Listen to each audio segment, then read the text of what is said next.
I don't know what we're doing there with buttons, guys. Hang on. It shouldn't be on there, but it is. So forgive me. I have no idea why it's doing this to us, but give us a sec here. There we go. And I put us in the wrong order. Sorry about that. But hi, everybody. You want to do our intro, Kerrilynn? I'll get us started. You had to add that little extra video. Sure. Hi, everyone. Welcome to Beneath the Hollow Moon. I'm your host, Kerrilynn Shellhorn, and you are listening to us live on the United Public Radio Network and the UFO Paranormal Radio Network, 105.3 in the Gulf Coast and 107.7 FM in New Orleans. I'm here with my beautiful and wonderful co-host, Lorilei Potvin. And if you are interested we have some new shows coming up, folks, that we're quite excited about. We've had some new shows already start. If you want to learn more about the hosts and shows that UPRN has to offer, head to uprntalkradio.com and you can find out more about us. You can access all of our thousands and thousands of archives. And yes. So, go ahead. I was just going to say, go for it. Want to talk about our Halloween party on Spirit Switchboard tomorrow? Yes. So Spirit Switchboard, 6 p.m. Eastern tomorrow. We are doing the Halloween party. The network. Yeah. So the network. Actually, I think it's just going to be an all-night party because Jeffrey Pritchett has Church of Maybus right after Spirit Switchboard, and so he has graciously given us some extra time if we go over. And then at 10, Joe. Yeah, but I think that they've put it with Don't Whistle at Night. So Dan Yazzie and John Yazzie are going to host another Halloween party at the 10 o'clock slot. I had no idea. So I guess we're Halloweening all night long then. Halloweening all night long, for sure. We'll see how long we last. Yeah, because it's usually news on the flip side with Joe Montaldo, and usually Jay McNicholas is there, Sean Kelly. I'm supposed to join. I haven't kicked back into podcasting 4 times a week again. It was getting a bit much between 2 shows, and then Fridays and Saturdays, because Friday nights it goes late. Yeah. Well, unless I saw the advertisements wrong. Don't quote me then, folks, just in case. I think you're right. And whatever, you know what? We're out with UPRN hosts all night long because we're just going to be doing Halloween stuff. Mm-hmm. And that's what we live for, right? I know I explained this to a few people why this network has 2 names. And the reason why is because when the owner, Joe Montaldo, started the network 25 plus years ago, nobody really wanted to come onto a network that was called UFO Paranormal Radio Network. So he renamed it United Public Radio Network. But that's why we call it UPRN. That's why it has 2 names, UFO Paranormal and United Public Radio Network. But that's why. Mm-hmm. And I did it again this week. So, folks, we're just going to back up and do a quick restart. So, Beneath the Hollow Moon, where the strange... look, I did it again. And I did it You're better than me because it's such a great thing. And I always screw it up. So, Beneath the Hollow Moon, where the folklore burns slow and the strange never fades. And today, folks, we are heading down the trail of Devil's Night. So, Nain Rouge, ghosts, folklore. Tricksters. Trickster Energy. It was an interesting research for sure. And I didn't know about Gate Night, Mischief Night, Devil's Night until I was an adult. I knew about it, but where I am in Ontario, we called it Gate Night. But I was going to say the name of the character. I know is it Nain Rouge?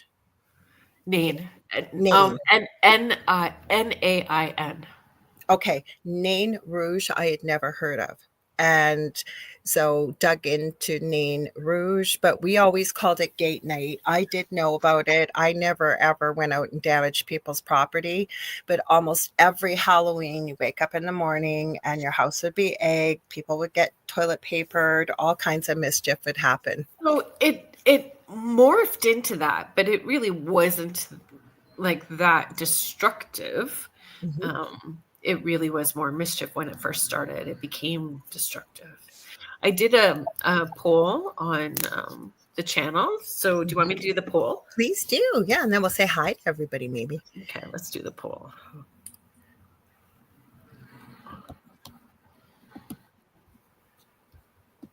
We have Halloween every week here anyways. I know. You know, it's pouring rain in Guelph right now, and I'm like, dude, this will look to my son. Please go outside and take a picture from outside looking in the window once I get this mask on. And he was so good about it. He went out, and that was sweet of him. Yes, he's a good kid. He is a sweetie. Alrighty. So what energy sorry folks, I have a bit of a cold. So what energy feels strongest on Devil's Night? These were our option: trickster spirits, ghosts and restless ancestors, something ancient and watching, or collective chaos from humans. So what energy feels strongest on Devil's Night? What do you guys think in the chat? Do you guys have a thought? What's your vote? What's your vote? I believe, because you had told me you had done it, I think I picked the first one. Collective chaos or trickster? Yeah, I think I did. Yeah. Oh, I see you down there. Trickster spirits. Was it trickster? Yeah. Okay, then it was trickster. Spirits. Okay. I couldn't remember. So the top vote in the channel was collective chaos from humans, and I definitely understand that. But then, is it instigated by those trickster spirits? I certainly, doing some research tonight, I was trying to find something specific for October 30th. I found a few things, but you know what, as us being energy and our belief systems, and I think that human beings collective, and I do know there's trickster spirits. I had one in my previous home. They do exist. So yeah, I could see it all a conglomerate. Mm-hmm.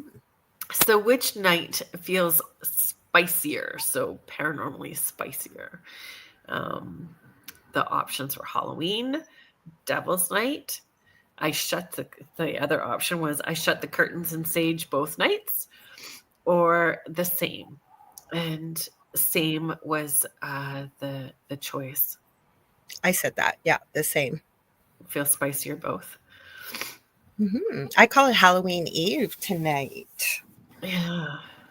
And we got a bear. I've been going on and on about this bear, you guys. We got this bear out there for 2.5 weeks. We just watched it saunter across, and my partner was yelling at it from across the street because he's worked out in the bush. I said, don't yell at it. It's going to come over. And it did. And it's not afraid of humans. And my concern was we have little children out tomorrow night in the dark with candy.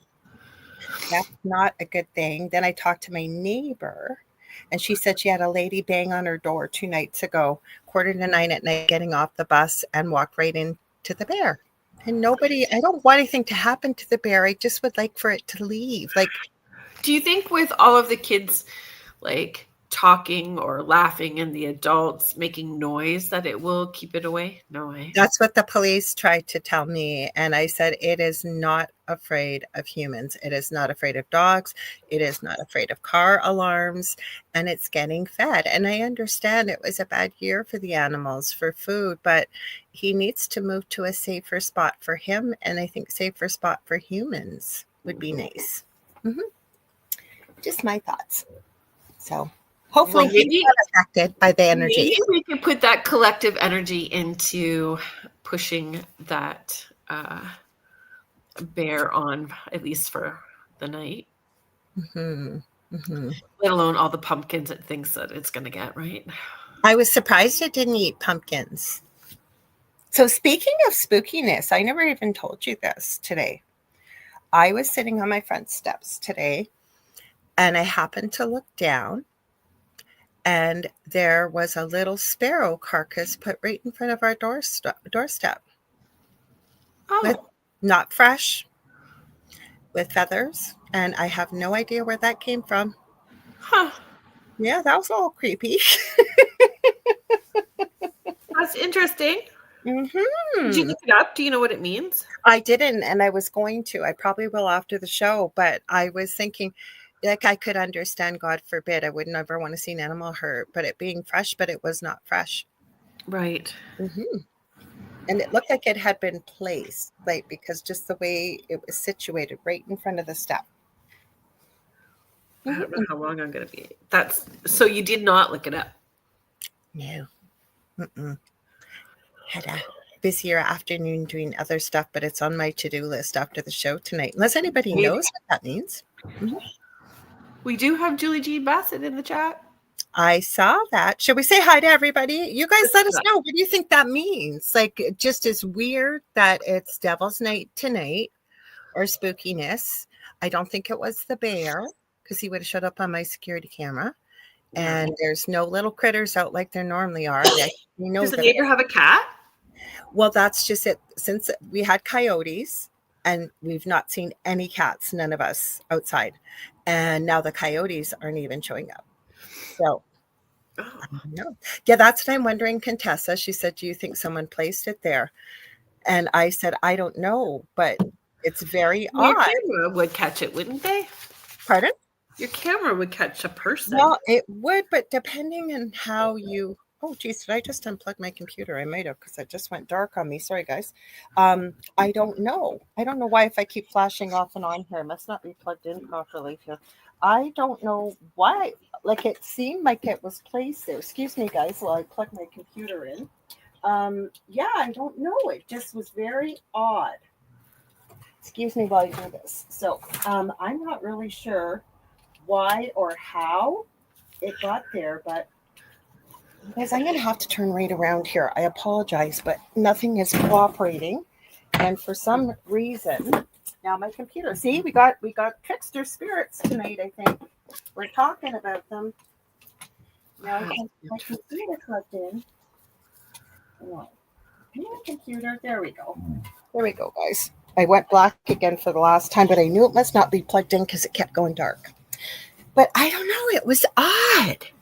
Very, very odd. Maybe it's just timing and me thinking these things, right? With the energy and what have you. But it seemed, I meant to mention that to you.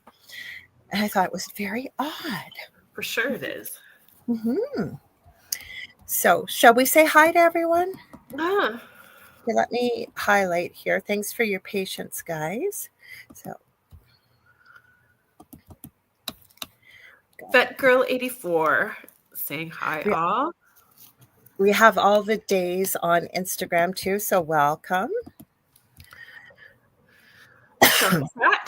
Have a great show. Thank you so much. Hi, Jean Bassett. Hi, Lorilei, Kerrilynn, and everyone.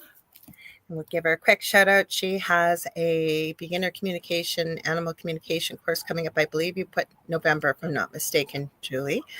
So check her out on juliejeanbassett.com. Incredible animal communicator and incredible shamanic practitioner. You can also reach her at whitetailshamanichealing.com. Mort Ali, hello. Thank you for being here. Excuse me.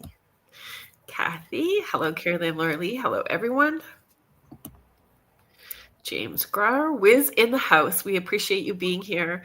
I also saw Wiz made a comment that his daughter-in-law put out 3 pumpkins and the deer ate them all. Oh, well, can't be mad at the deer, although it's a lot of work when you carve them. That's right. Contessa Martins, hello, Lorilei and Kerrilynn. Thank you so much for being here. I came across some weird information from a video, wasn't looking for it, about why you shouldn't carve faces in pumpkins. Oh. I thought it was very fear-based, actually. I'll say in a minute. Julie Dow, hello. Thank you so much for being here. They're saying good evening, everyone. So the person that was on there, I believe they were more of a spiritual type person, but it seemed very fear-based to me that they feel that there's wild, reckless, evil spirits roaming around at this time of the year, especially tonight and Halloween night. And so they're looking for a place to situate their energy. So they were claiming if you carve a face into a pumpkin, that it's the perfect place for it. And again, to me, an invitation. An invitation, yes. Mm-hmm. So I'd never heard that or seen that before. I can say for myself, feeling into it, again, felt very fear-based, but it was certainly an interesting thought, if you will. Denise Smith, hello all and happy All Hallows Eve. Thank you so much. Thank you for being here. Jackie Collins, hi everyone. Hang on. Everyone's saying hi to one another. We love that. Cindy Waghorn, happy Halloween. Thank you so much. She says, you guys look great. Surrender and Shine is Cindy's page. Vet Girl 84, Human Mischief Collective. Greetings. Intense this time of year. Carfast 3, hello, Carrie. Hi, Carrie. Michelle Wilfong, hello, everyone. Oh, so Vet Girl says, with your poll, she said, I almost said the same as what most people I'm guessing said, but she said, but almost wrote, shut the lights and sage everything. Right? Or whatever fits your belief structure and heritage. Oh, so Tia, is it Tia T1T? Good evening, ladies. Hi, Thank Tia. you so much for being here. Let's see. Everyone's still chatting. We love when you guys do. I got to make this a little higher. You got to be right in between these blue arrows, or it just will not let you highlight it. Hi, Heidi. Driving home from my daughter's in-office eye surgery. She is done and out on her way home. I hope everything goes smoothly and her recovery is quick and easy. Absolutely. Thank you for joining us too. So let's do the face. And home from Oz, 1975. Hello. Thank you for being here. Tristan Jacobson, awesome costumes. Thank you so very much. You can't see it really well, but it's a spider web poncho. I love it. I have on kind of a sparkly top, and I have a vampire devil-y type thing, and I have cracks on, but you can't see them. When we're done here, I'm doing a midnight seance downtown at the Albion. Wow. So, I wish I could be there. I would love to see it. Darlene Brownlee, hello. Thank you for being here. Oh, now I got to move it down. I'm telling you, it does not want to cooperate with me. As soon as I move it one way or the other, I don't know if you have this problem. That's why it was December. Darn it, I was way off. I'll have to highlight that. Hi, Denny. Jenny, hello. Thank you so much for being here. I'm still checking Instagram. So Julie's animal communication course, December 6th and 7th. And you guys, if you've ever wondered, I don't know, but I truly believe everybody, it's a human right to be able to communicate with the animals. It's a great course. It's lots of fun. So if you ever wondered if you might be able to communicate, check it out. I'm telling you, I took it. I loved it. Well, look, who else is here? I saw that. Wayne Mallows. Hi, Wayne Mallows. I think is Wayne. I believe Wayne's on the Outer Realm tonight with Michelle. Are you on tonight, Wayne? I think so. It's Thursday. Yeah, Thursday. He's usually on Thursdays. Yeah, with Michelle Taroche right after. Early Halloween. Yes. So let's see. Oh, and Contessa says midnight seance sounds like so much fun. I'm going to bring my scrying mirror, the one that I have hanging up, that you guys can kind of see it over my shoulder right there. So I'm going to bring it down with me and see what happens as part of the seance. So Wayne is on after us with Michelle Taroche in the second night of the Outer Realm. Another hour and a half away from here. So got to tune in. Did you ever find out why? Wasn't it Friday when that something came off the wall on your show? So I don't really understand how that happened, because it was actually this. A friend made it for me. It's beautiful. So one of the feathers fell off. Look, it's this little painting with these glow-in-the-dark little pieces and these feathers along the bottom. Beautiful. But the thing on the back, like to hang it, I had it hooked around like a very big thumbtack sort of thing. And I don't know, like the tape is still there, the hook is still there. Aw, thank you. This is a painting that Kerrilynn painted and channeled messages for my son Justin. And I'm sitting on the beautiful quilt. I have it all behind me. I set it all up. So thank you. And Yeah. Wayne says, me wee vampire self. But we're talking about Wise one. yes. We've done vampires once before, but we haven't done this. And the thing is, you said yourself that you and Contessa said so beautiful. Um, you had never heard of this, you said, No. until you were an adult? Yeah. Really? Yeah.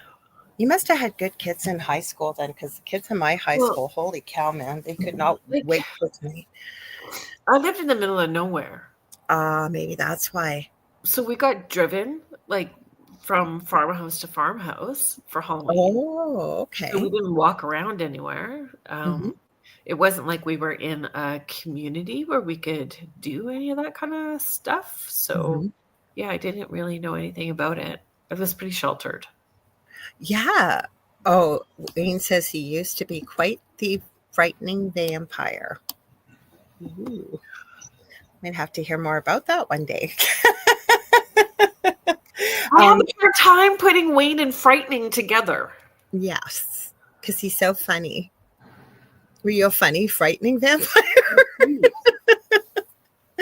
Yeah, I have a hard time putting that together too. I just remember, like at the Catholic high school, I was forced to go to Catholic school my whole life. And I finally begged and pleaded enough. I was allowed to go to our high school up the street. And that's when I heard about Gate Night. And like kids were like planning for weeks with this, like toilet paper, eggs, like soap, everything you could think of. It was awesome. No, I didn't until adult. How about you guys in the chat? Did you participate in it? When did you know about it? What did you call it? Because it's got a lot. It's got Devil's Night. It's got Gate Night. Is it Turnip Night? You had said. So Cabbage Night. So Cabbage Night. Yeah, Mat Night. That one was kind of connected to Quebec, actually. So Really? Yeah, and it was like stealing doormats. I know. That's cool. So it really was connected. What they called it seemed to be connected rurally, or where certain areas and what they were doing. And it started with settler culture too, right? So in Britain, 1790s, in that time period, it was like connected to May Day first, so like the 1st of May. And then it moved to November 4th for Guy Fawkes, so the day before the Guy Fawkes. So they would do mischief. So Guy Fawkes Day was November 5th. And then when the Britons immigrated here, there were no celebrations really for Guy Fawkes Day. So they just attached it to the day before another holiday. And So Kathy's saying I didn't learn about it until high school, but never participated in it. You sound like myself. And I know Contessa said, I just saw it. I never participated. I also saw it as Mischief Night. Guy Fawkes. Yeah, we don't really celebrate Guy Fawkes here, same as we don't celebrate. It's in April 20th. I'm trying to remember. It's over in the UK. It's a big thing. I'm trying to remember. Maybe Tia, if Tia is still here, she would know. Stevens, if you say it, I'll know it, because we used to have a couple on the network from the UK, and they got married around that time of year. And she's actually they're lovely people, Gary and his wife, and she dresses like she's Marilyn Monroe impersonator, and she's just absolutely stunning. The Allens, and they basically, if you will, intuitively knew when they met, like they were going to get married, and they were going to get married around this. I want to say it's Stephen something day, or I forget what the name of it is. If you say it and you're in the chat, I will know what it is. And they got married. They've been married 20 years, but everything that they kind of received from spirit, not even really knowing at the time that both of them were quite connected, especially Gary. You've got a fascinating story how they got together. That's fun. Yes. Wayne, I don't know if I'll get to watch much. Like, I have to, once we're done the podcast, I have to head down to do the seance. I'm going to write this We're down. encouraging everybody to stick around. Yes, please do.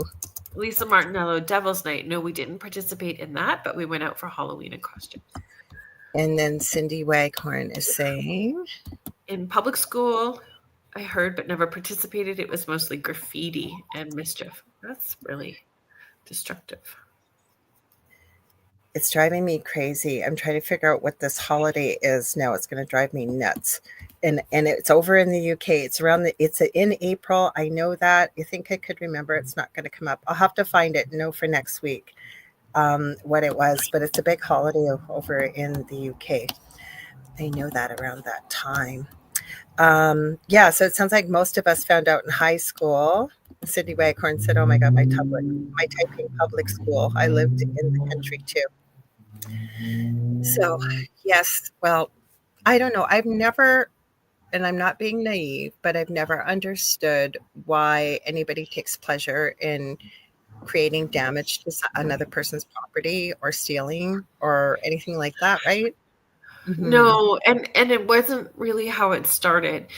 And then like it shifted from like the mischief with Guy Fawkes, which was really about rebellion, right? And that continued because through the Great Depression. So there are some people that feel it started through October 1929 when the stock market crashed, and then they were doing that rebellion then. So some people feel it was that pent-up frustration that was needing to come out, right? Thank you, Kathy. St. George's Day. I was way off. Why did I have Stevens? You are absolutely right. St. George's Day. Thank you, thank you, thank you, thank you. That's what I was thinking of, and way off in April. It's a bigger holiday in the UK. I don't know the history behind it, but I've heard of it. And Guy Fawkes too. So what I was seeing regionally, the name and intensity vary. So Mischief Night was commonly used in the Northeast US, like New Jersey and Philadelphia, focusing on pranks like shaving cream fights or ding-dong ditching. Yes, I used to do that when I was a little kid. And then back in the day when you do prank phone calls. So I had this dog. I almost had like the second iteration of the same dog. Her name was Tiffy. And I'm sorry, guys, but I used to call her Demon Spawn, and she was like a demon. And then the other dog we had looked identical years later, was the exact opposite, was the sweetest little dog you've ever seen, named Miley. But anyways, Tiffy, when she was eating, if you touched her, she would sound like a demon or a hellhound. So what we used to do is we call up our friends and let their answer machine answer, and then you'd give Tiffy something to eat and you'd start touching her. So she'd leave this horrible voice message. Oh no. We did do that. And ding dong ditching. Just when we were really young, not on Halloween night. So gate night, sometimes used in the Midwest, provide antics like opening gates or minor trespassing. I don't know why we called it gate night. And it says Devil's Night, strongly associated with Detroit's arson history, but also pops up elsewhere for edgier vandalism. It said other names like Goosey Night or Devil's Eve highlight the playful yet sinister vibe. And in Detroit, like when you look up Devil's Night, Detroit is what comes up the most. I know. Like, and then how bad it was in the 80s, apparently, like, and building. I never heard of that before. Yeah. Because Fat Girl said the Acadians have L'Ami Carême, which translate to mid-Lent before Easter. Well, we're way, okay. I was going to say that's we're way away from Easter. So I don't know. But I never even heard of the character. Nain Rouge is the name you said? Nain Rouge, yeah. Never heard of it. Do you want to tell me a little bit? Or do you want to play the little video that I sent you? Oh, great. Hey, give me a sec. I got to pull it up here. You did send me a good video, so give me a sec. Do you want to tell them a little bit, and then I'll grab the video as we're talking here? I did have it set up. It closed on me. Sorry, guys. That's okay. Mischief tonight.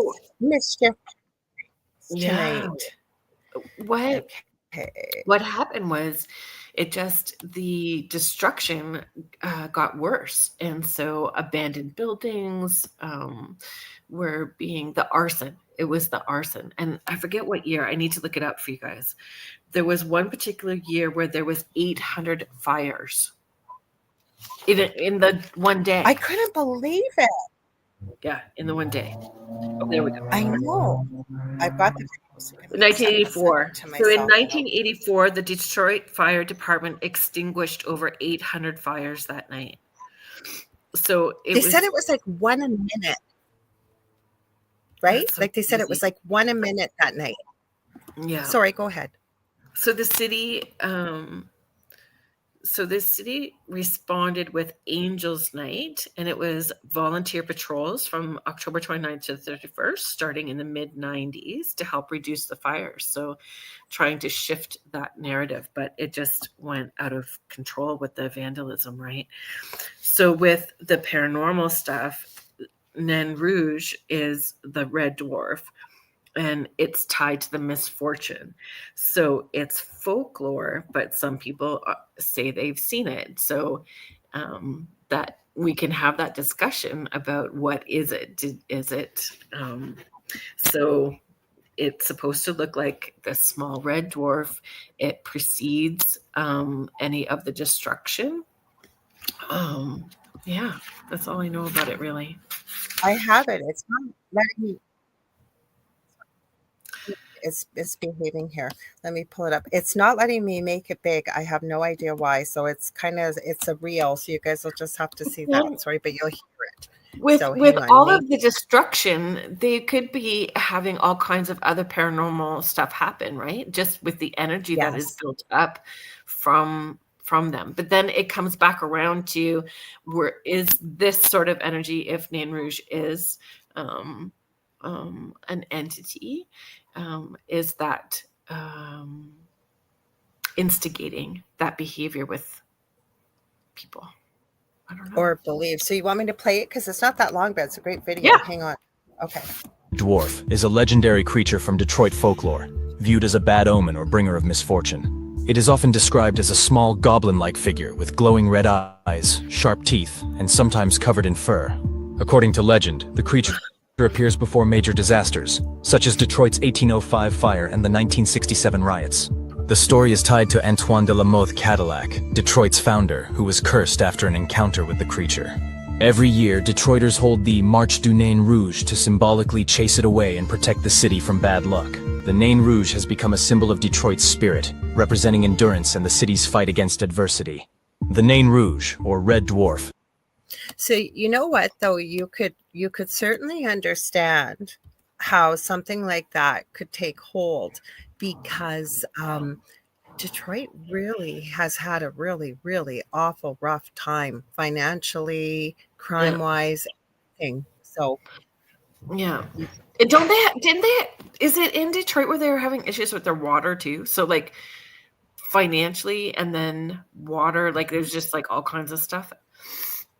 well, it Water. was a booming town, right? And they had the auto industry. Then when that all went down, like I've seen various videos on YouTube of just row upon row upon row of abandoned homes and the crime and young people trying to raise funds to actually start building up the neighborhoods again. Like Right. it's like the whole city almost seemed like it's been overtaken by bad luck, if you will. Right. Mm-hmm. And then that frustration, right? That frustration having to come out.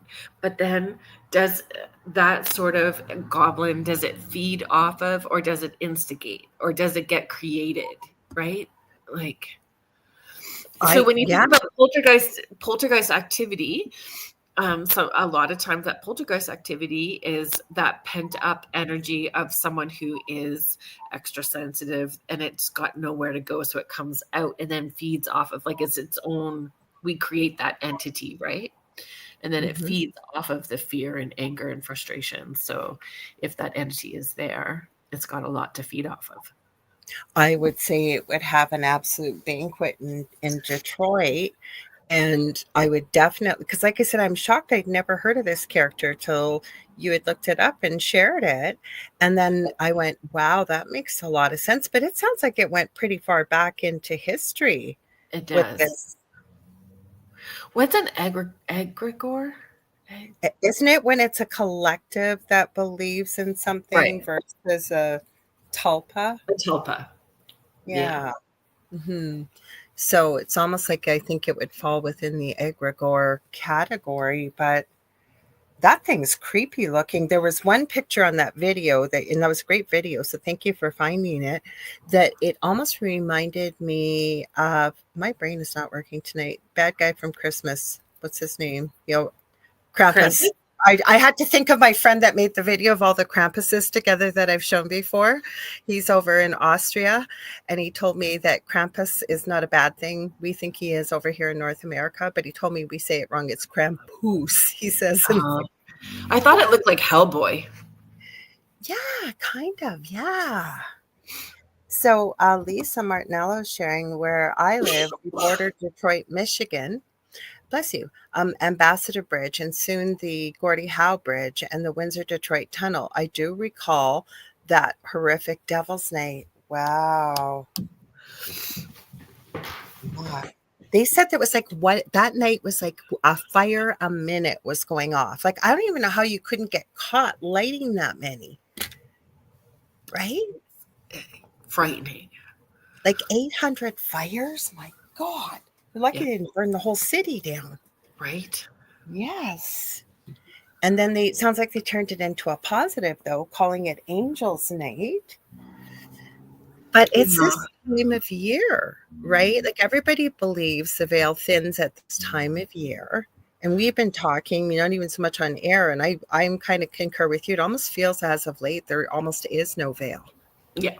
Mm-hmm. Yeah.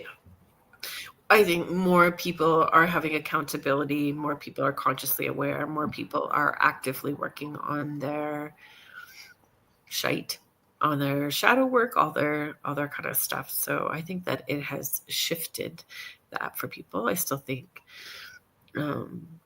there's more like we could all do more work, but I think that Halloween, for me, my frustration has always been that people think that Halloween is the peak of it.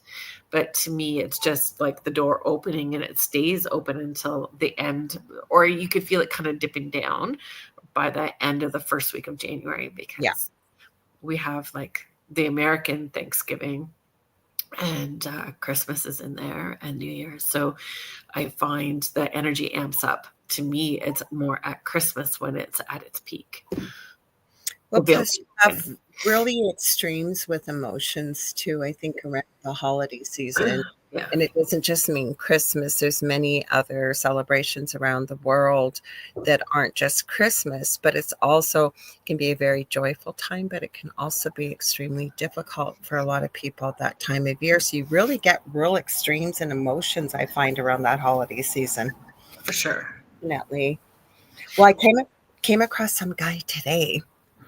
I didn't save the video. I was trying to find something spooky happening on Devil's Night, and I didn't really come across. It was really hard. Pardon? It was hard. It was to get caught specifically on there, but I sent you a few things. But this guy was convinced that humanity is undergoing a collective shift due to, he said it all had to do with numbers, but he went into the Schumann resonance and where the astrology is in the way of, astrologically with the stars and the whole bit, that there's so much energy that's going to basically coincide today in all these different arenas, that it's going to cause a massive human shift. And I thought, that's interesting. We'll have to see if that works. It wasn't a bad thing. It was a good thing whether he was talking about. Mm-hmm. Well, I do think that the Schumann resonance is, there's all kinds of stuff. Like, more people are talking about that tone in their ear, restless sleep, nausea, ungrounded, foggy brained, all that kind of stuff. I could check all those. So I even looked up some interesting, weird things that happened on Devil's Night. Do you want me to share a few? Yeah, I'm going to call up Benno, sorry. Okay. Just real quick. You're reading my mind, Benno, because I was just thinking about that. So it's interesting. So the 3-eye atlas. So a friend of mine continually says, third eye at last. That's kind of what this guy was saying. The one that I saw. Yeah. Was closest to Earth as it will be yesterday today. My daughters both went mental, no apparent reason, like a full moon. Yeah, it's been some wonky, but again, is it coming up? Is it because of that? Is it the collective energy coming up to Halloween? I think it's all of the above, right? Yeah.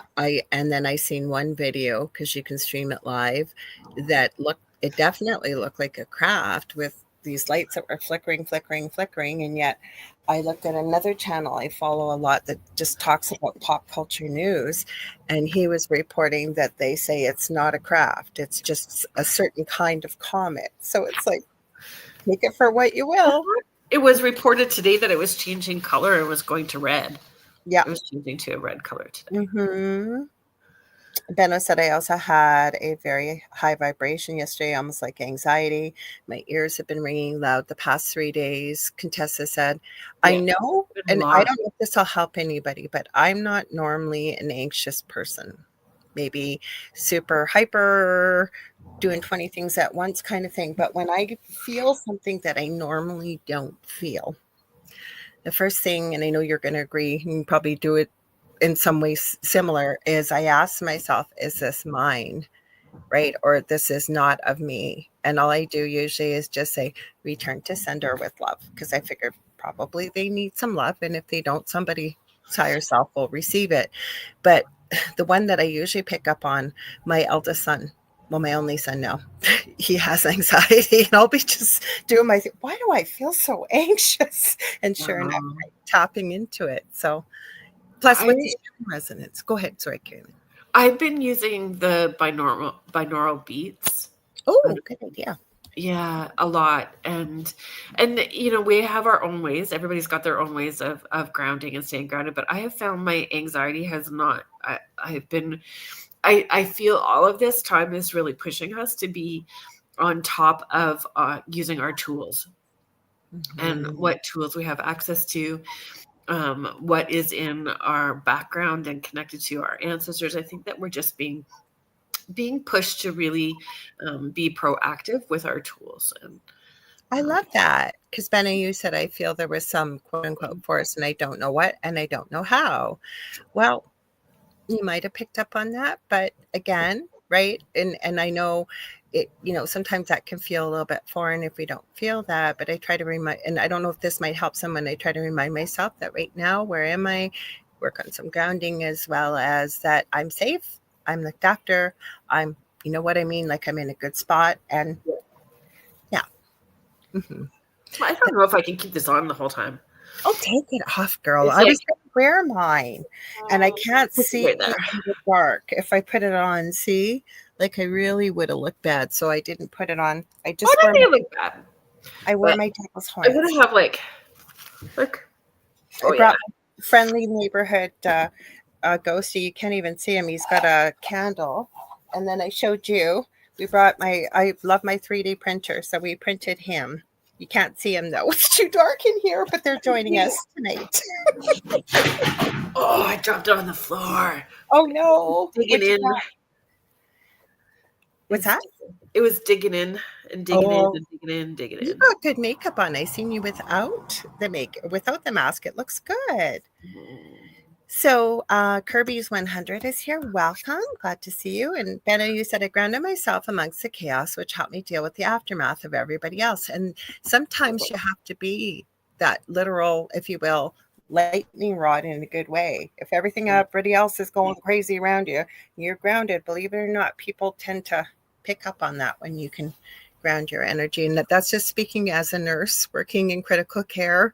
When things were going crazy, I used to just get calmer and calmer, and people would say, how are you so calm? And I say, I don't know. And I say, I don't feel that way, but it really does help if there's chaos around you a lot of times. So. Oh my God, somebody ripped Kerrilynn's face off. I hope she's okay. I did it to myself. Yes. Are you frightened? Because this is the result. I love it. Oh, Patsy Foister's here. Says happy Halloween Eve, Lorilei and Kerrilynn. Right back at ya. Right back at ya. Yeah. Mm-hmm. Thank you for be in here. So do you want me to do our station ID, and then we have some interesting facts and stuff? I did find a few videos. Not many, though. It was hard. I thought for sure with all the talk about Devil's Night, Gate Night, whatever night, Mischief Night, surely somebody would have been caught on camera. Now, it's too long. It would be too long to play this, but I sent it to you. I didn't know if you'd have time to listen to it or not. It was one heck of a creepy tale on Gate Night, Mischief Night, Devil's Night. I don't think it's real, but it certainly was scary. So, like, when you look it up, you can find lots of people do events like what I'm doing tonight with Guelph Urbex, right? I would have loved to have gone. I think that it feels like people shifting it, and then, you know, not so much the mischief, but seeing what you can connect with on a paranormal level as well too. Yeah, well, Halloween's changed though too, right? Like before, I can remember my brother was 15 months younger than me, and my cousin 16 months younger. We all lived 2 doors apart, so we always had a gang. Our best costume, and we spent months on it. We all dressed up like Kiss. I wish I had the picture because we actually really look like them. We had 3 of us. Anyways, you know, bring your pillowcase with you and go into every house in every neighborhood. Your bag was full, right? And now, right, a lot of people don't do trick-or-treating. So yeah, I think that, like, the safety, and then 2020 everything shifted, right? I think that I don't know, it's shifted here too. Like when we first moved into this house, I think we had 12 kids the first year. Oh wow. Yeah, and then last year we had 80. We were told we moved in just before the big event in 2020, and we were told before that there was always 200 to 250 kids. So every year I'd buy lots of candy. We'd be lucky if we had 20. And last year we had it was Halloween on a Thursday night, and the previous show I used to do, we did the Halloween party, and my partner and my son was alive then. They were managing Halloween, and I felt horrible because I thought last year, I'm not buying a ton of candy. We don't need it. We'll just buy enough.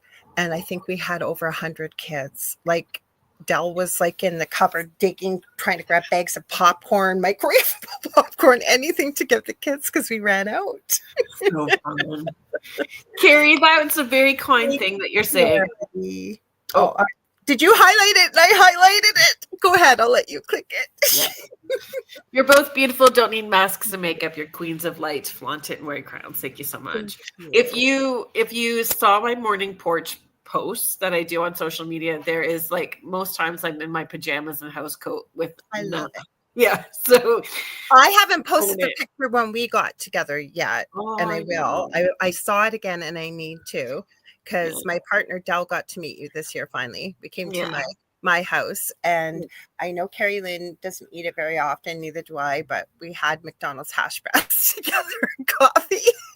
Those hash browns are good. And no makeup. I had no makeup on. And getting better. So do you want, I'll do our halftime, as I call it, and then if you guys are okay, I know it's kind of crooked, but we're going to play it again because I'm going to push this because we have a big party coming on tomorrow night. So I'll play that, and then I will do our halftime. Oh. Okay. Stop. Nothing is playing nice tonight, guys. Please forgive me. All right, we got that going. Speaking of ringing in the ears, now all of a sudden I have ringing in my ears. Okay, hang on. We'll play that, and then I'll do our halftime. If it came up, did it? No. This is so weird with StreamYard, you guys. Sometimes I'll set it all up, and then it's right there, and then other times it just waits in the bottom to be invited. I guess whether it's really in a hurry or not, I don't know. Carry both Instagram and Facebook. Okay, hang on.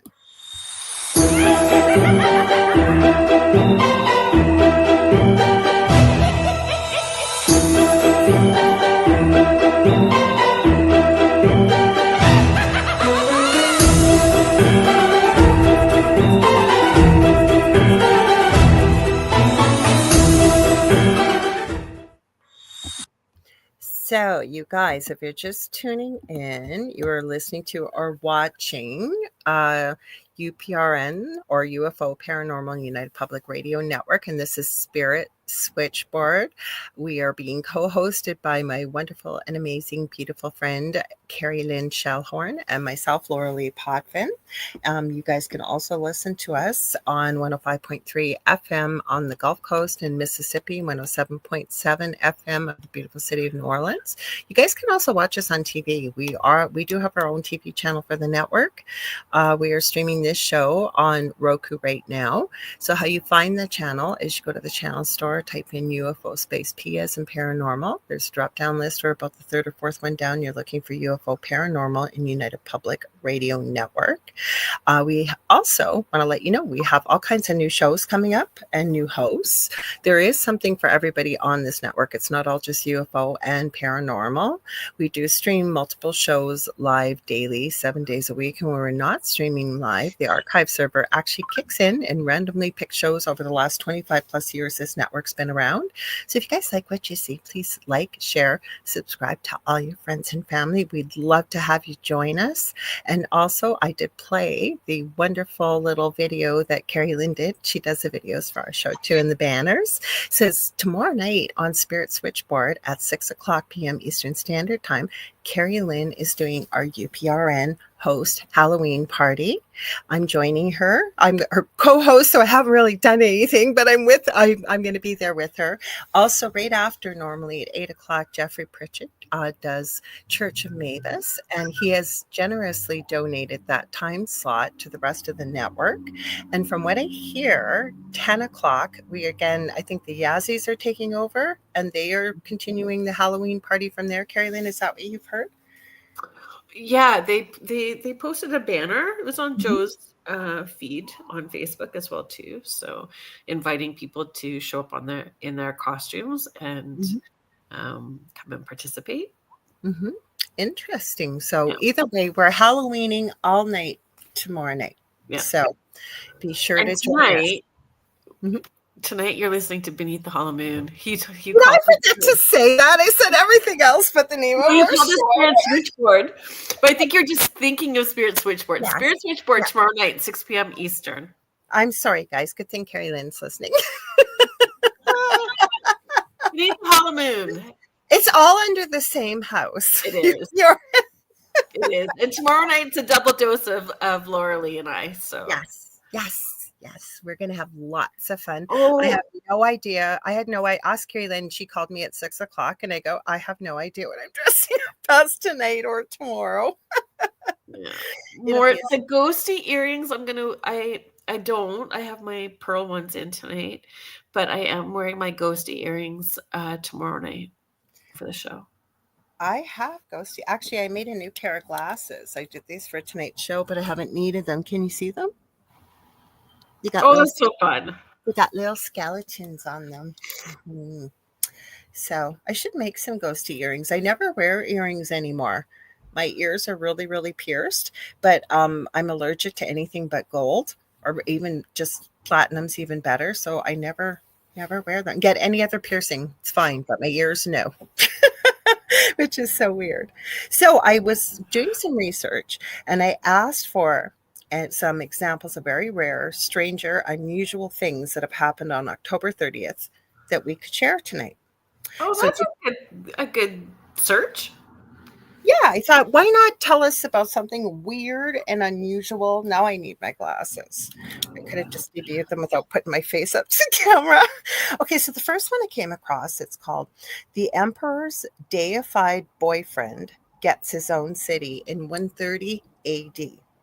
Roman Emperor Hadrian, I think it's Hadrian or Hadrian, it's Hadrian, was traveling the Nile when his young Greek lover, Antinous, mysteriously drowned under freakishly calm waters.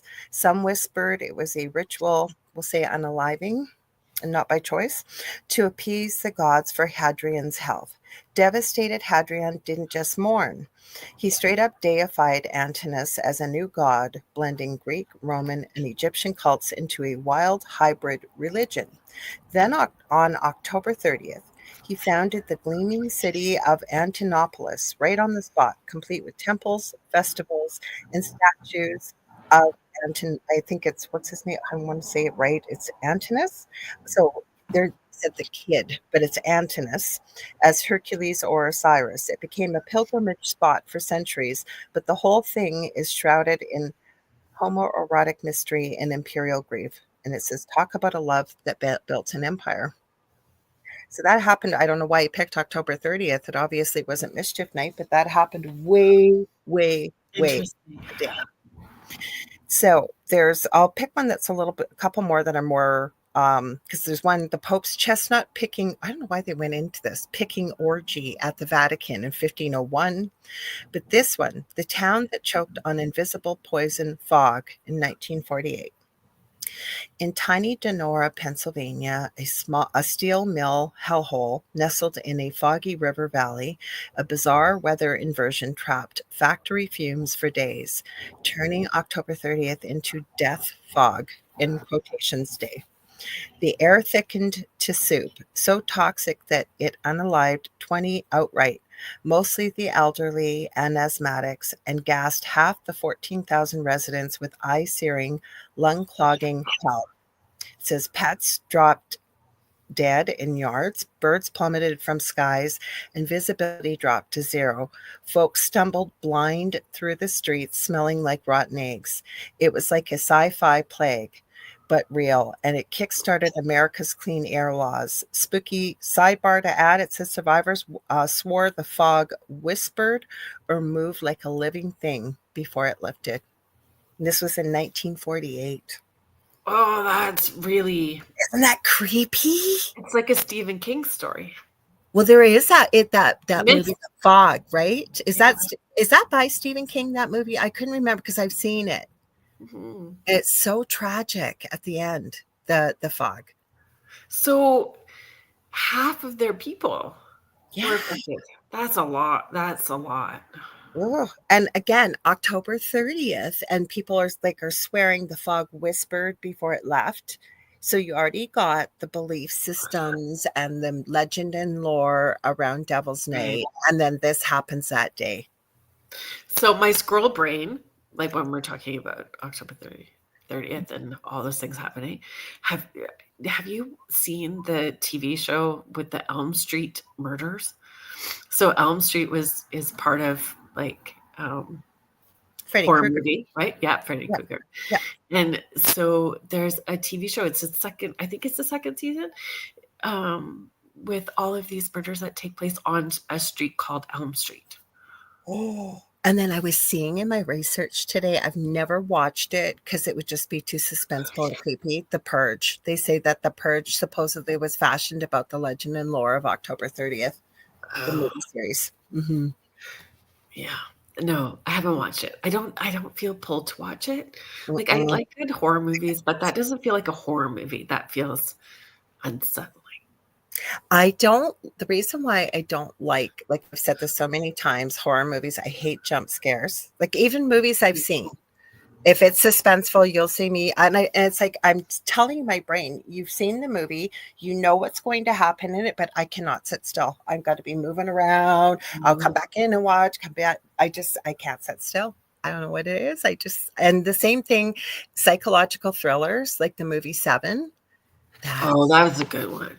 I know, but you know why it freaks me out? Because, and I'm not saying anything wrong with people that have mental illness, but there are people out there like that. And that's what freaks me out. But because it's bad. You know what we always hear in the paranormal, right? We're never afraid of the ghosts. It's people that we fear. Yeah. Mm-hmm. Real. I think the movie that made me uncomfortable was the movie The Fall. I don't think it's more recent.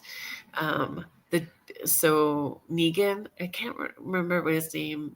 Negan. Oh, I know he played John Winchester. Oh, what's his name again? Daniel. Is it Daniel something? No, I don't think so. I don't think it's Daniel. I don't remember. But anybody in the chat that remembers it, he's in it just really briefly. He's like the dad in it.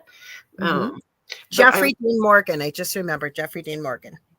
I'm so scared of heights that this movie was, I was like cold sweats on my sweaty palms. I had to pause it. I was like this, watching it like that. It was, mhm. No, it's like I say, I just really have a problem. Speaking of movies, you guys, what's your favorite Halloween movie? Can you let us know in the chat? Thanks, Vet Girl. That's it. I finally came up with a name. I kept asking my brain, tell me the name, tell me the name. And that's how it said Jeffrey Dean Morgan. I'm way off on. I feel like my head's been full of cotton wool all day today since I woke up. But what's your favorite Halloween movie? How about you? What's your favorite? Ginger Snaps is usually the one I've never holiday seen off. that. You've mentioned it so many times. So I'm going to write that down. Yeah, Ginger Snaps is the one I usually start with. Kick the Is it season really off. scary? I remember you It's told me. It's not scary. It's kind of like a coming of age, for a young female. Okay, gingers. I'm writing this down so I'll remember. Ginger Snaps. Okay. Kathy says she loves Spider Baby. I don't think I've never heard of that. No, you have to tell us more about it, Kathy. I don't think I've ever heard of that. And I've been asked this before. Oh, okay, Vet Girl. I was going to say that. Hocus Pocus. I like the first one, not the second one. And I know it's not really a Halloween movie, but I love practical magic. Oh, yeah. Mm-hmm. Vet Girl's that's the good one. So I did a Dying with the Dead event last night, and we did it as it was a Halloween one. Please dress up, and 3 ladies came dressed up as the Hocus Pocus, the 3 witches. Sisters Sanderson. Their costumes were phenomenal. Like the one brought a vacuum, the other one brought a mop, the one had a broom. Like it was just their costumes were phenomenal. So I think I have one picture. I may have posted it last night of them. I should have gotten a full one, but it was just, their costumes were amazing. Stop reading my mind. Oh my God. Now I'm going to have to go look. So Julie, because to see a really good costume, because there's this girl that's Canadian on YouTube, and she takes old Carmex lip balm containers and she makes the most incredible structures out of them, including she does it with lighters that don't look like lighters either. But she did one with the Carmex container recently with the Sanderson sisters, and she didn't get Winnie's teeth. Like I could she did a beautiful job, but Winnie just has that little tiny mouth with those big teeth. So this girl last night, she did. They were spot on. It was their costumes were phenomenal. Oh, I want to see them. I love seeing a good Halloween costume. You know what other movies I really love? Because my boys love the Disney Channel, and in Canada we had YTV and Treehouse, all kid stuff. My kids, so every Halloween they watch Twitches and Twitches 2. I've already watched it. It's still a good movie. I'm sorry, but what's that? I don't know it. Okay, so it's got Tia and Tamara Mowry. And they play twins that were separated at birth for their own safety. They come from this magical land, and they are super powerful together. One's the moon and one's the light. And the darkness, it's the evil thing in the movie, is coming for them. It wants to end the twins. And it took father away. So they had protectors, and the protectors brought them to Earth. And one got adopted by a very well-off African-American family as an only child. The other twin went to a single mom that didn't have much money. And the poor twin, her mom passed away, and she's really having a hard time. And the girls run into each other on the street, goes through the whole adventure, and then they carried on into part 2. It's quite good. And then Halloween Town, there's a whole series with it. It's goofy, it's funny, but it's not really scary. A lot of people are saying Charlie Brown. Oh, I haven't watched that. As a kid, for sure. Yeah. So Kathy says that Spider Baby is a black and white 1967 movie with Lon Chaney. That's probably why we haven't heard of it, maybe. I watch Nosferatu every year too. Is that like the black and white one, Yeah. Nosferatu? Is it got Bela Lugosi? Is that who that is? Yeah. Oh, wow. Contessa says, I haven't watched The Craft in forever. I might watch that. She said The Craft and Practical Magic and many more. Actually, today, I didn't get a chance. I didn't watch the whole thriller video, but I watched the Backstreet Boys because they did that Halloween video with everybody. Oh, I don't know that. You've never seen the Backstreet Boys? You have to watch the video. It's Everybody, the song Everybody. If you watch it, they did they're on a tour bus and their driver, the bus breaks down and it's pouring rain and it's awful. And they end up at this castle and they can't call anybody. Nobody's coming. So they decide they're going to bunk out there for the night. And they think they've all dreamed it, but they actually turn into monsters. And they have this big dance thing with it. It's quite good. Wow. Yeah, you have to check it out. Oh, yes, Nightmare Before Christmas. I forgot about Edward Scissorhands. I'm glad I asked you this. Now I got some movies to watch tonight while I'm packing all our Halloween bags because Kerrilynn and I found out we do the same thing for the kids at Halloween. We make big bags for the kids. So is Edward Scissorhands Halloween? No, but it's kind It has a Christmas vibe, right? Same as Nightmare Before Christmas. Like it's kind of the both. It does, but it has Vincent Price and it's got kind of a spooky vibe. But you're right, does have kind of a Christmas feel to it too. Oh, I forgot about the House of Frankenstein. Oh my God. I'm not even going to mention that, Carrie, because my partner Doll will go crazy. Like he's still talking about the House of Frankenstein back in the day. Did you ever see it? It's a Canadian. I think it's Canadian. I think it's Billy Vance from way back in the day. And it's kind of this kitschy kind of comedy type of series that they do. It's really funny, actually. We lived in the middle of nowhere with a couple of channels with rabbit ears with aluminum foil. Oh, we did it one time kid too. Holding it with their leg in the air to get the it's working. So I might have to try to find them. And you know, I did not have cable when my kids were growing up. We really didn't have, I didn't even have a microwave until I think 5 years ago. Oh, really? It's just, yeah. Healthier. So my boys. Little House on the Prairie. I loved Little House on the Prairie. I used to beg my mom to let me stay up to watch it at night. I love that. But my boys, especially with having my youngest that had such severe autism, we need to kind of keep things kind of quiet and calm. And mom had a back injury. So I never the only thing I let my kids watch unattended, and I learned very, very early, was when I was still married, we'd have dinner. And then we were married. So my husband at the time and I would clean up and put the dishes away. And the boys would be in the living room and they'd be watching this cartoon, laughing their butts off. They had to be about 5 and 3, like just killing themselves laughing. Well, one night we ordered takeout. So we were watching this cartoon series with them. Well, guess what I had been letting my kids watch unattended? Because it was on YTV, which is TV Children. And it was before 9 o'clock. So it's supposed to be geared to family friendly. They were watching Family Guy. Oh, dear. So I learned never, ever. I watched everything after that. That's crazy. Yeah. Tessa, I only got the microwave because my mom would come to visit and she gave me a hard time. So I got the microwave so that my mom would have an easier time when she comes to visit. Oh, really? The only reason why we got it. Yeah. Oh, Carrie, we got to hear about this sometime. You went to 5 Backstreet Boy concerts. I love it. Love it. Love it. I took my eldest to lots of concerts, actually. I think I took him to his first concert when he was 8. She's a Canadian artist, Fifi Dobson. I took him and his little friend. She was he was 8 or 10, maybe he was 10, and she was going on 12. They had a ball together. So Logan and I went to see Avril Lavigne and Simple Plan and Good Charlotte. And that was my thing with my oldest son when he was growing up, taking him to concerts.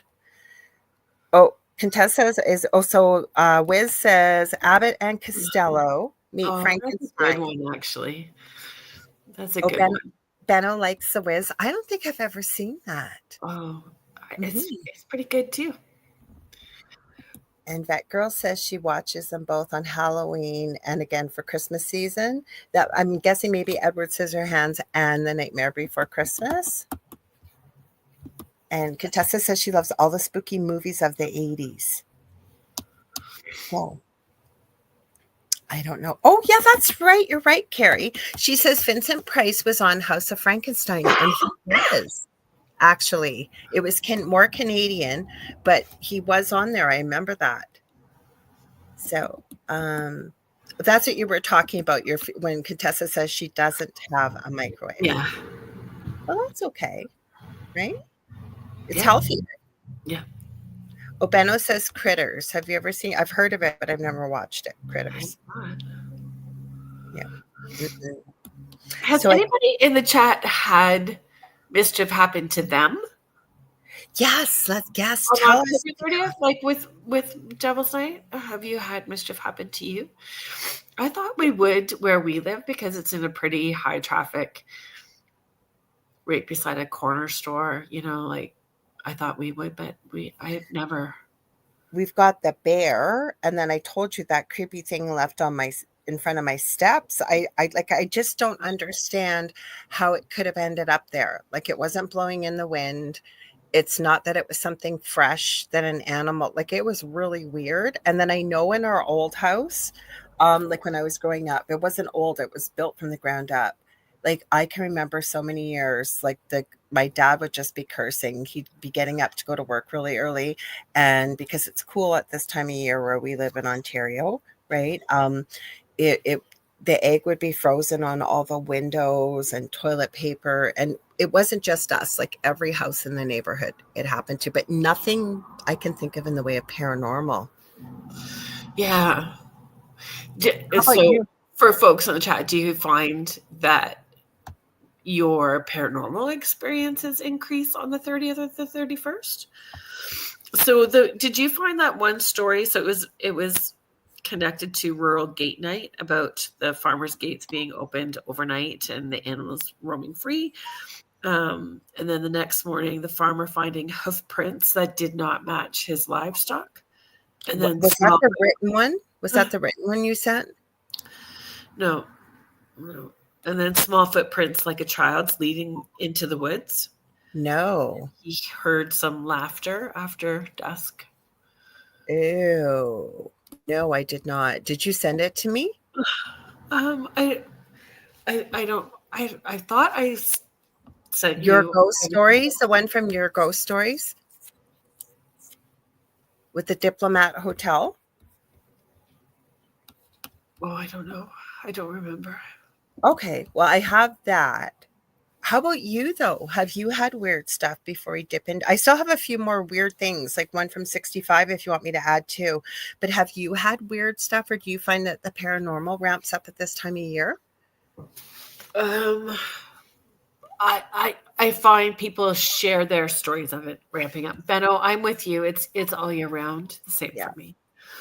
Mm-hmm. And I mean, it's my job, right? So I'm kind of in the middle of that all the time. So, but I find more people that I talk with or connect with at events have more experiences at this point. But then, is it because they're expecting it too, right? Mm-hmm. Contessa says, not for me. Halloween has always been fun for me. Pumpkin carving, roasting the seeds, and dressing up. And Wayne says, if Halloween has returned. We bow to you.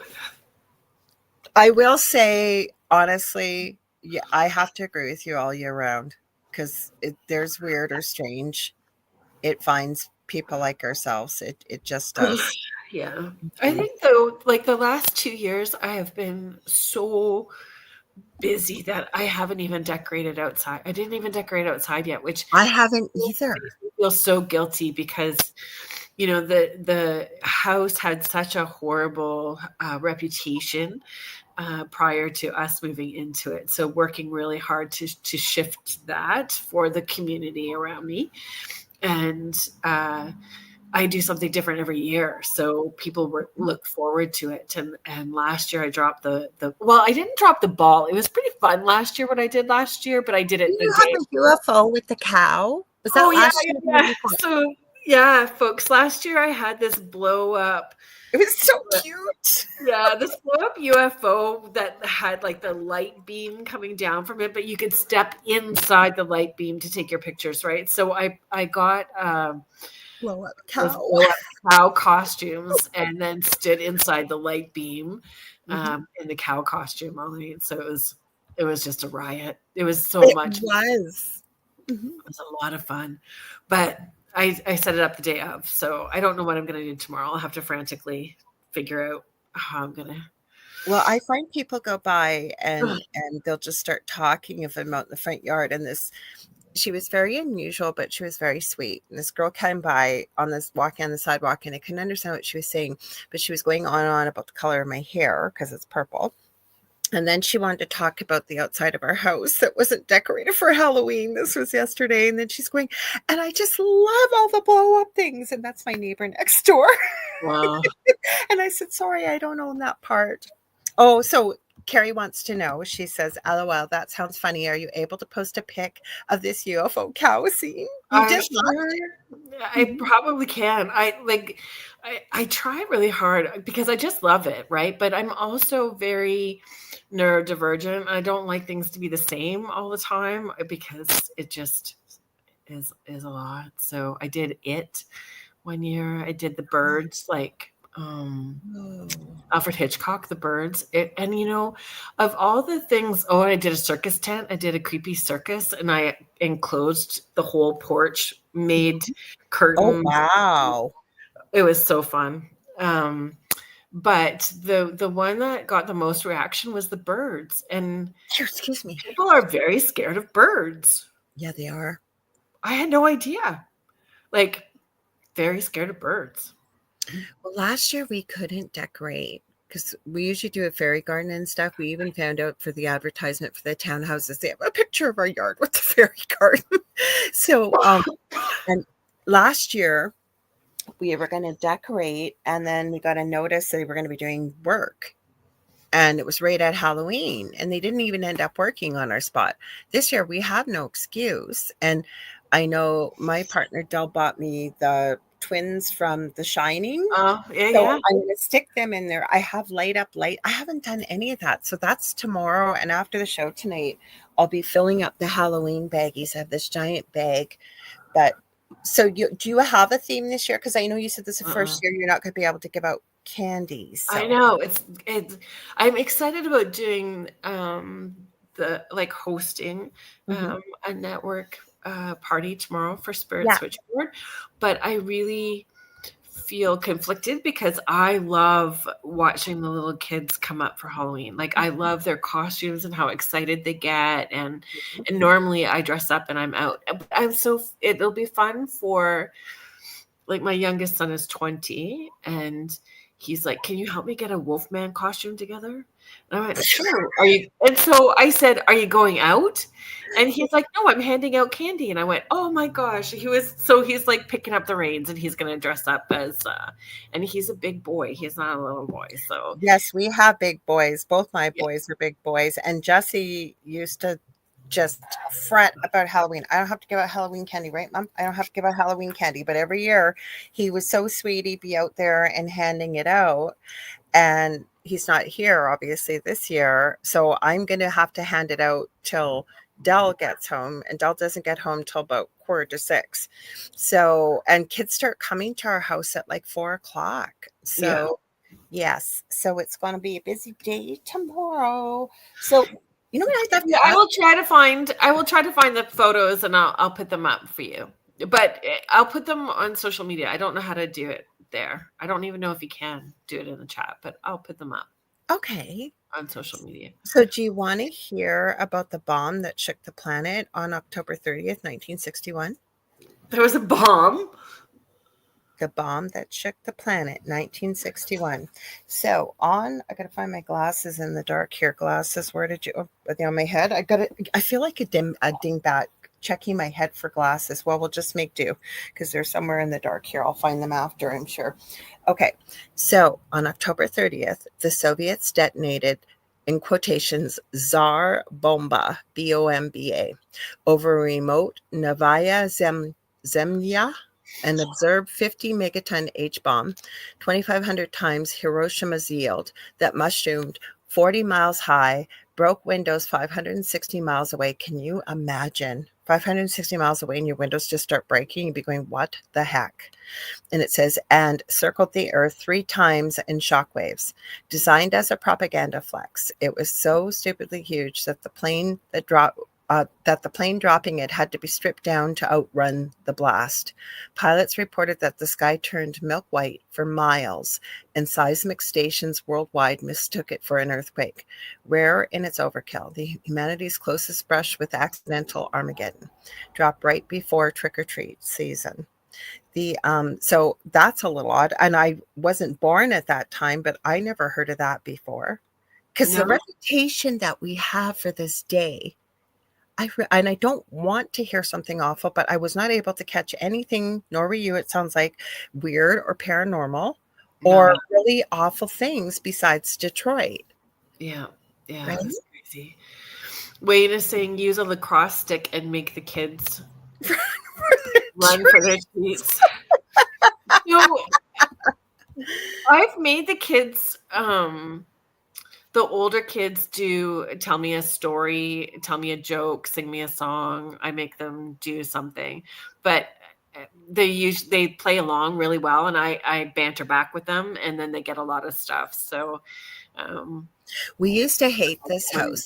There was one house when the kids were little that gave out full size. I know in the US you guys call it candy bars. We call them chocolate bars. So everybody went there. But when I was a kid, there was this one house and they gave out toothbrushes, or they made you sing, like to give you candy. And it got around the neighborhood. Like everybody just walked this wide berth around that house and just kept going. You're fun. You're fun. So I could see why kids would play along. Yeah, because I started off first, and then they would do it back, right? But these people weren't fun, and to get a little tiny candy, like they'd hand out one candy, and they'd be making you sing for 5 or 10 minutes. Like the first time it happened, we were all looking at each other, going, "Is this lady for real?" And after that, nope, not going to that house. They make you sing, and they give out toothbrushes. I think it's different when we have kids that are neurodivergent. We understand that we need to do things differently because one of my kids is celiac. So people would give Justin a hard time. He didn't want to go for long. He'd just go for just around the crescent in our old house. And people would say, he's too big to go out for Halloween. Well, you know what? I don't have to tell his whole story here. Could you just you know what? Just go along with it. Like he's not causing any trouble. And not just cognizantly or being aware that we don't really know where kids are with their sensitivities that are coming up. So, having like a fidget, I always give a fidget toy or Play-Doh and gluten-free things and the chocolate stuff and peanut, like all in one, so that just in case, because you don't know, right? I'm 3D printing right now. I know, it's so great. Well, you've seen them. I showed you. I'm 3D printing ghosty keychains right now to tuck in their bags. So, but that's just it. And you know what? Somebody posted in our neighborhood group chat on Facebook. It's not a group chat. It's a Facebook group. And there's like a huge group. And that's a great thing. So hang on one sec, Wayne. They said, when big kids come to trick or treat, please indulge them. They're not out. They're out trying to have fun instead of getting into mischief. For sure. And it's a great reminder for us, right? To decorate and have fun and to play. Wayne is sharing, my house was so decorated, it looked like an abandoned home. We had over 400 people lined up. Wow. That's wild. One of my clients plans this all year. They're on the other side of the city and they run it all Halloween week. And if I was over on that side, but this week is a crazy week. It always is for us. do this kind of stuff. And so there was a video, and it's so scary, but it looks like a haunted house. Like, and they have a new theme every year, and they do it all themselves. I just marvel at the work they do. So Wayne, I would love to have seen your house. You had 400 people lined up. That's incredible. Incredible. Mm-hmm. Like hours. Like people would be there for hours. Well, I would think so. At Christmas, I used to take the boys around to go look at all the big, because some people, like one house had a train, they had all kinds of stuff, right? And then there was a house, I think they're too old now, but it was about 10 minutes from my house. They would ask for clean, new, or barely used stuffed animals. And then the gentleman of the house, the whole house would be decorated outside. And every night, the month of December, he would be out there. And if you came to visit Santa, you would get a little stuffy and a candy cane. And I thought, what a sweet thing to do. Mm-hmm. Oh. Wayne says people do. Oh, go ahead. Sorry. Go ahead. I was just going to say, Wayne added every year was different. We'd start in late August. That is just mind blowing. What were you going to say, Kerrilynn? Sorry. Oh, just that those kind of places, I don't know, do they do this in Thunder Bay? I know they do in Guelph. There's a fellow who makes a list and a map of all the different places that decorate like Wayne did, where they have 400, so you can plan your route to go see all the decorations and see everything they put it in the paper. Because they have a contest almost, so everybody knows where everybody's place is. Mm-hmm. Mm-hmm. We might as well go enjoy it. Like Wayne said, they'd start in late August. Like, you're committed. So it's nice when you get that many people when you've worked that hard, because that's a lot of work to start in late August. Well, and nobody was, so on Mischief Night, nobody did anything bad? I hope not. No Shiza? I hope not. Because how heartbreaking would that be? Because it's not cheap to do something like that either. So you would hope nobody would damage anything. So I had somebody send me, it was not necessarily their own story, but it's a local story. Oh, do you want to share it? I can read it to you. We can go really quickly with it. You don't have to go quickly. No. Take your time. So Amanda Debock sent me a story. She said, because we looked for the stories from folks, but it was actually from the Norfolk Insider. So Norfolk County here in Southern Ontario. So it's John Troyer, the pioneer witch doctor of Norfolk. Ooh. Okay. So John Troyer was one of the first settlers in Norfolk. Like many of the first pioneers, he left the United States, troubled by the revolutionary activity to the south. Bringing a wife and 2 children, he set up a homestead near what is now known as the village of St. Williams. His farm is still known as Troyer's Flats to this day. He had early success as a businessman and farmer, eventually setting up a mill and a blacksmith shop and planting some of the first gardens and orchards in the area. As time went on and more settlers moved to the area, John Troyer gained a reputation for having a knack for the superstitious side of things. He was never formally trained as a doctor, but his potions, tinctures, and various plant-based recipes were renowned in the area for their healing abilities. People traveled from far and wide to cure their ailments and sicknesses. And if a homestead or family had a supernatural problem, Dr. Troyer was ready to go on a quest to help banish whatever evil ghouls or ghosts were harassing them. Oh, wow. It is said that Dr. Troyer was able to find water anywhere with his hazel boughs or divining rod, as well as precious metals and minerals. He and his son would go on journeys around the bay in search of pirate treasure, buried by a renowned Scottish fur trader and alcohol smuggler. John and his son Michael indeed found the iron chest one night, but before they could make away with their bounty of gold and furs, they were chased away by the apparition of a black dog, which kept growing larger and larger. It snarls, chasing them back through the dark of midnight all the way to their boat. As years went by and his children moved away to start their own families, Dr. Troyer became further tormented by the witches that constantly harassed him. His solution was nailing iron horseshoes over every entrance to his home and fashioning himself as a witch trap. This was a contraption based on a great iron bear trap, which he modified to keep the witches out of his bedroom and which he set every night before he retired to sleep. He also slept with his 5-foot-long musket hung on the wall beside his bed. As troubling as the witches were, sometimes his neighbors would take delight in giving the old doctor a spook. One in particular, Jenny Elizabeth McMichael, a widow raising 10 children in a house just down from the witch doctor's homestead, took great delight in sneaking up to John's windows and cackling in delight at great disturbance she had caused him. When the doctor would leave for hunts, she would hide in her bushes and wait until he was close, pretending to enchant him and cast spells and misfortune on his hunt. Dr. Troyer's biggest accomplishment was fixing a haunting of a settlement called Baldoon near the present-day Wallaceburg. The settlers there were being harassed by apparitions, demons, and ghouls. Bullets and rocks zipped through their windows, objects levitated, strange fires destroyed property, and livestock sickened inexplicably. When the men of the homestead visited the Troyer farm, the doctor's solution was to fashion a silver bullet and shoot the wing of a strange goose that had been pestering the Baldoon homesteaders. Wow. Upon returning, the settlers took the witch doctor's advice, and the troubles that had been plaguing them soon disappeared.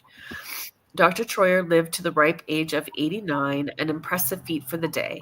No doubt his potions and cures helped him reach his later chapter. His witch trap and musket can still be seen at the Eva Brooke Donnelly Museum if anyone is out for a spooky glimpse of Norfolk's past. Dr. Troyer is a worthy note in Norfolk history, not only for being a successful businessman and helping grow Norfolk into what it is today, but for also keeping the pesky witches at bay. Whoa, that's quite the story. Imagine if you lived next door to that guy. Right? So I got apparently this is the ghost that got caught on October 30th in the UK. It's not scary, guys. I'll give you a heads up. It's not that long. Okay. Sighting in Birmingham, UK, the 30th of October.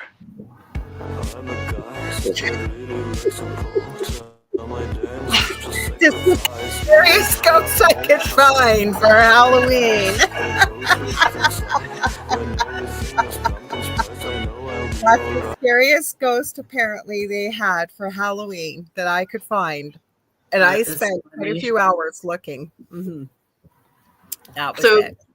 Carrie and I are going to dress up as sheet ghosts on Saturday night when I'm at Smith's. Are you? Yeah, but I've got some white pumpkins that we're going to hollow out and put on as well too. So we did a sheet ghost photo shoot a couple of years ago. And is that on the T-shirt that you gave me? Yeah. The one that says, I know, it's so cute. Aww. Yeah, so we're going to do a new one. Are you? Oh, good for you. Yeah, I'm glad.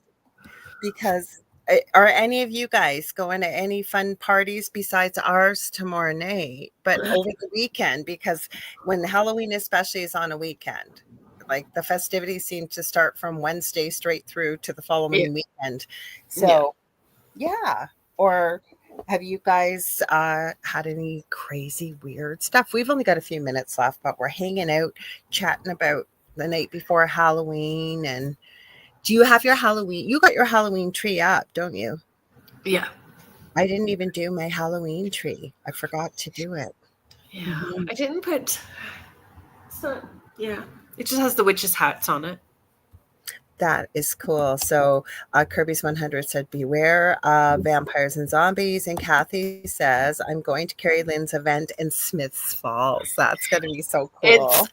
I'm quite excited, and it's actually a small group of people. So I am able to adjust how I wanted to present things. So I'm really excited. I'm so excited that you're coming, Kathy. I don't go to anything in my city. I didn't realize how little I get out. And then when I get out once or twice a year and go around all over the place, I go, oh, when did that get built up? When did that get built up? Because I just don't go out. All my friends are online. And oh, Kathy says she's super excited for it. Thank you. I'm excited too. And I just, I love doing it. And I've never investigated that theater before, so it'll be fun. And that's right along railroad tracks. On railroad tracks? It's an old railroad station. Oh, the energy. And the tracks are right in behind. And one of it's a round circular iron wheel that they've pulled inside. I don't know what it was from. Is it a water wheel, maybe? But I've got a picture of it, and they use it kind of in the doorway going from the lobby into where the washrooms and stuff are. Wow. Yeah. Kathy says she's never been part of an investigation before. Kerrylynn's your girl if you want to go, boy. Yeah. You're going to be having an initiation. I really like taking people on investigations. Like, I like teaching people about equipment and using their intuition and feeling okay about asking questions and not feeling silly and all that kind of stuff, right? And just seeing what happens. So well, they always say the only dumb question you don't is the one you don't ask, right? So you couldn't be going with a better person for your first investigation, Kathy. It's going to be lots of fun. Is that Sunday night? Saturday night. Oh, Saturday night. Why did I think it was Sunday night? I thought it was November 2nd, but it's November 1st. It's it takes me just over 4.5 hours to get there. Oh, that's a long ride. Yeah. But you got someone going with you? Yeah, Carrie and her mom. So I'll stay with Carrie after. Oh, good. Okay. Oh, Naomi Gerhardt is here from Rhode Island. Well, welcome. Thank you so much for being here. Glad to have you here. We're just winding down, but the amazing Michelle DeRoche with the Second Night of the Outer Realm is coming up shortly with her co-host for the evening. What did he call himself? The what vampire? Something vampire earlier. Wow. I forget what it was, but he says he's joining. He's the King of Halloween. Sorry, King of Halloween, former vampire. Wayne Mallows is joining Michelle in the next few minutes on the Outer Realms, so be prepared. Kathy says it's close to 3 hours for me, so we are staying overnight, making a weekend of it. That's fabulous. So, Kat Ward, if you follow along with other UPRN hosts she is the host of Paranormal Heart. She is also going to be there. So you'll have the opportunity to meet her in person too. She's also doing the investigation. And you may have seen Victoria on Spirit Switchboard. So she is Astrolight Paranormal. Her and her husband and daughter will also be there. And they're the only people that have ever investigated the theater before. So they are also participating. So they'll be able I'm so envious of you in a good way, though, but it's going to be fun because I'm having Victoria on the Angel Rock. I believe it's in February. Oh, perfect. And Naomi, thank you for the compliments about the devil and the costumes. We were talking about it being Devil's Night, Mischief Night, Nain Rouge, we didn't really get into the tricksters too much yet, but holy cow, we could just do a show on tricksters, that's for sure. Well, but I didn't. It was a lot of focus on the people creating havoc on. Yes. Right. Yes. But so downtown Guelph, I'm interested to see what will happen downtown Guelph tonight, because many years ago, I saw something similar to that Nain Rouge. Oh, did you? Yeah, I saw this. I saw two of these goblin-y kind of creatures that were about 2 feet tall. One was super chubby. Oh, wow. And they were like, everybody was drinking. It was a Saturday night. There was music. Everybody was kind of like bar hopping all over the place downtown. And they were on top of one of the older buildings. And I saw. And then when we went into that building, the painting, it was weird. It was like right out of Harry Potter. Like the painting was moving. Pardon? The pictures were moving and the painting was moving. Wow. Yeah. I know. I've never been downtown for Devil's Night before in Guelph, and I've been here 26 years. So. Oh, wow. I know Dell has some stories. One night he went to a Halloween party, and I believe it was the night before Halloween. And it was at a place that it was a hotel, but had a bar, bigger bar kind of thing people would go to. And there was a Halloween party, and he said everybody was drinking, whatever. This was when wasn't hanging out with him back then. But there was a guy dressed all in black, and he said he just had the worst energy, and he was standing at the bathroom door and saying, "I need you to sign before you can enter the bathroom." And then people would say, "Well, why?" And he said, "Because I want to take your soul." And he said people thought it was a big joke and signed. And Dell told him where to go and how to get there. And I'm going to use the bathroom. He goes, and he was probably in his 20s back then. But he said, I've often thought about that. Like, I wonder what happened. Like he said, he'd never seen the guy. And Thunder Bay is not that big. If you've lived here your whole life, somebody knows somebody that knows somebody. It's not even 6 degrees of separation. He said he'd never seen this guy before, didn't know where he came from, but he said he had the worst energy and aura around him. And he usually tells me that story around this time of year, but I often think of that, how creepy. And then what you saw, oh my gosh, that's crazy. Yeah, it was super crazy. And it didn't really go.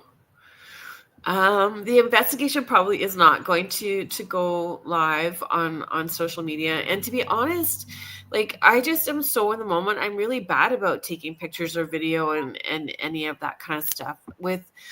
With the investigations, I kind of group people up, and after we've done our little spiel, and then I rotate them every so many minutes, 20 minutes or so. I rotate them throughout the building depending on how big the building is, and I bounce and run to each one in every space to make sure that they feel supported and are having a good time. And you always have it very well organized so that everybody has a good time. And I know that about you. You run your feet off. Mm-hmm. Yeah.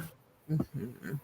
So how about we get ready to sign off? But before we do, shall I play our Halloween video that you made up one more time to remind people about our night again? Well, just let me get it set up. Oh, it is set up. I did have the button ready, and then I went and closed it in my silliness here, my cotton wool brain tonight. So we'll play this, and then we'll do our usual sign off, because Kerrilynn did such a great job of the videos and the banners and everything. So this is the time to play it. Remind you guys. So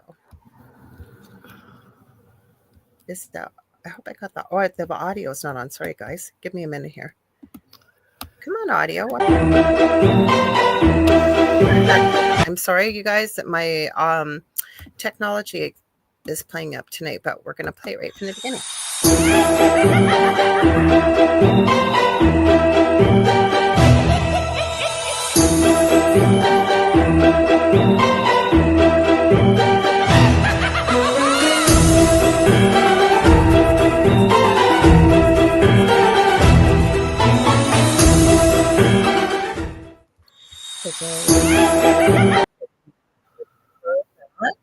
So, you want to give them any more details about tomorrow night at all?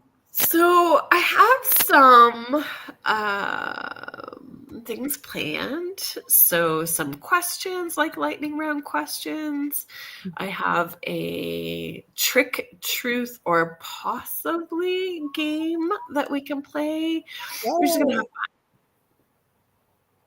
It's going to be lots of fun. Yeah.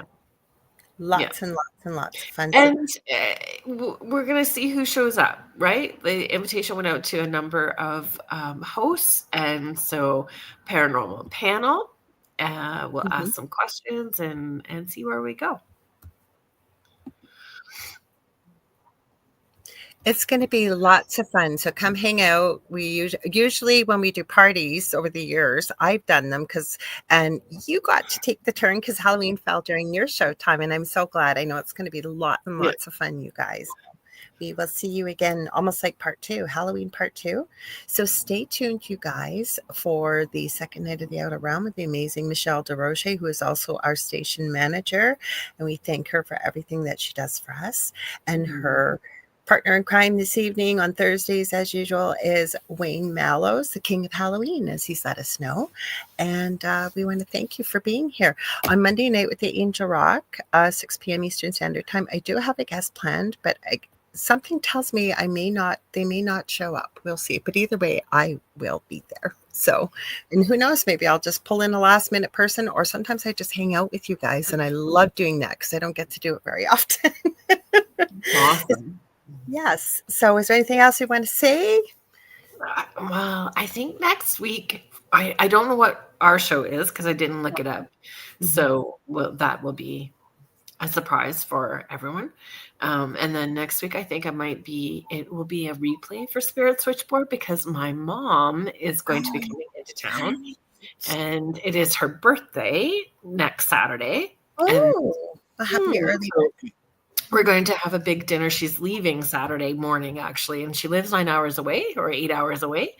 So I think we're doing her birthday dinner on the Friday. So nice. Yeah. I know November 5th, I saved it, is a super moon too. So who knows? We know we're going to have a fun subject. Oh, is it the super moon next Thursday? November 5th. So I'm going to check. I think November 5th was before. Yeah, November 5th is a Wednesday. So who knows? Maybe we'll be doing a moon show even. We'll see. I think we should do a moon show. I think we should too. So that might be what we're going to do. Something fun and spooky. And as the spookiness continues, as you heard us both say, we don't think that the veil just thins on Halloween. It continues. So we'll keep going with it, right? Yeah. Yeah. So. Oh, sorry. Do you want me to do this? I was not getting the cues. Sorry. It's okay. Thank you to the United Public Radio Network and the UFO Paranormal Radio Network, 105.3 in the Gulf Coast and 107.7 FM in beautiful New Orleans. Thank you to everybody in the chat. Thank you to Joe Montaldo, our network owner, and Michelle DeRoche. Thank you, everybody. Have a great night. Have a good one. Stay tuned. More fun up ahead and way more fun even tomorrow.